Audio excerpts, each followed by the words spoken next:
Hey, what's up, you guys? IFBB Pro Hafid James here, and in this video, we're going to talk about how you're doing a chest press, but you're not actually working your chest. The first thing we're going to talk about, and this is the thing I see most in the gym, is I need you to understand just because you're holding a weight doesn't mean you're putting that weight on the muscle. To illustrate this, we're going to have to talk about a little bit of science. Oh, wait, hey, come back here, I promise. Be short and simple. But just to make sure you understand, we're going to have to talk about moment arms. This is going to be a video on moment arms, but moment arms are a great tool for you to understand a workout's profile. So simply, the longer the moment arm, the more load you're actually putting on the muscle you're trying to work. So to look for the moment arm, you're looking at your line of force and your the fulcrum, and the distance between those two will illustrate that particular movement's moment arm. So when you're doing a chest press, you see when you're at the top starting, that moment arm isn't too big. So when you're doing these little pulses staying up top, you're not putting much tension. Even when you come down a little more, it's a little bit more, but that's not the most tension you could put on the muscle. It's only when you come down and you row into your back that you're actually starting to put that weight that you're using on the muscle. So just because you're picking it up, if you're not going to that full range, at least where your elbow is close to your shoulders, you're not really putting that load on there, and you're putting it on some other muscles, which is generally why you see when someone's tired, you've never seen anyone pause here in this position on the bottom of a press to catch themselves. They always pause up top and they'll lock their arms out because they're not putting any tension. That also goes for when you're pressing up and you see people bouncing the dumbbells off of each other. You're holding 100 pounds, but you're not putting that weight on the chest, which goes right into the other point. Don't lock your arms out top. Whenever you lock your arms out, you're creating this stacking effect, and all you're doing is you're placing that weight on your triceps, on your shoulders. Again, not your chest. One of the things when you're talking about optimizing your training is keeping that tension on the muscle. If I'm supposed to be working my chest, why am I pausing up top? Because all you're doing is giving yourself a break. And then why am I placing the load on other muscles? We are trying to fatigue the muscle. If you're thinking of strength, if you're thinking hypertrophy, we are trying to fatigue, damage, challenge the muscle. And one way you can amplify a workout without just thinking weight is, can you keep that tension for the whole exercise without placing it on other muscles?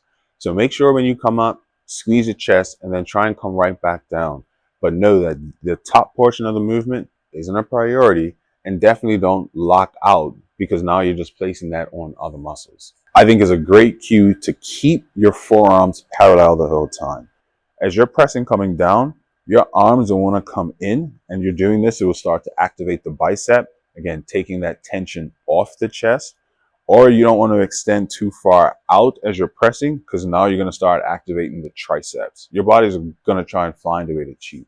So if you can keep your forearms parallel with each other the whole time, just like if you were doing it on a barbell, you want to go straight down, working through those elbows, feeling the stretch in your chest. And as you're pushing up, you want to press up through the elbow, not moving your wrist, and come up and squeeze your chest. Again, we're trying our best to keep that tension on the chest for as long as possible, as constant as possible, to get the best, the most effective workout. Another thing some people will do is when you're thinking of the angle of your press, you want to make sure whenever you're doing a press, you're tucking your arms in slightly.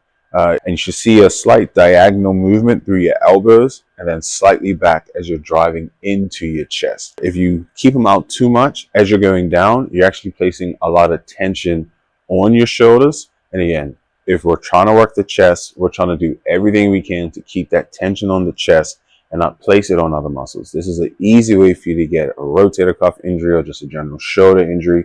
How I do a dumbbell chest press. I think I would always want to start making sure I have my foundation set, feet, butt, and head. And then I want to make sure I'm keeping that posture, keeping that chest up, making sure I'm putting my chest in the best mechanical place to do the work. And then as I'm coming down, I just want to control the weight coming down, lifting my chest. And what I think about is doing a row. I just want to row into my back, squeeze in my back. And if my back is contracted, my chest should be stretched.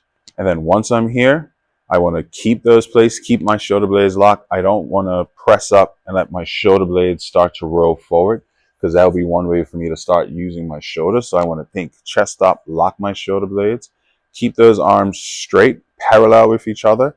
Drive through my elbows, squeeze my chest. And again, I want to squeeze my chest and try and come right back down. We don't want to prioritize that top position because as I come up, I'm taking less tension off my chest. So I want to just come up, squeeze, keeping that tension in the muscle, and then row right back into my back, feeling my chest open up. One thing I'll mention as well is we talked about range of motion.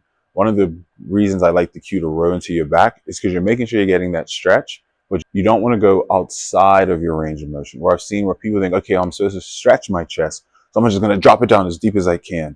But to do that, they have to like change how the body is, and you're going to start using more of your shoulders. Again, taking that tension off of your chest and on your shoulders, which can lead to injuries down the line.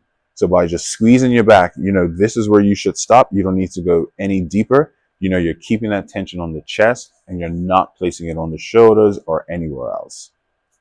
So always think core posture. Think of that range of motion. Think of that keeping the tension on the muscle, controlling the down, not dropping and letting gravity do the work, but knowing your muscles is bringing it down.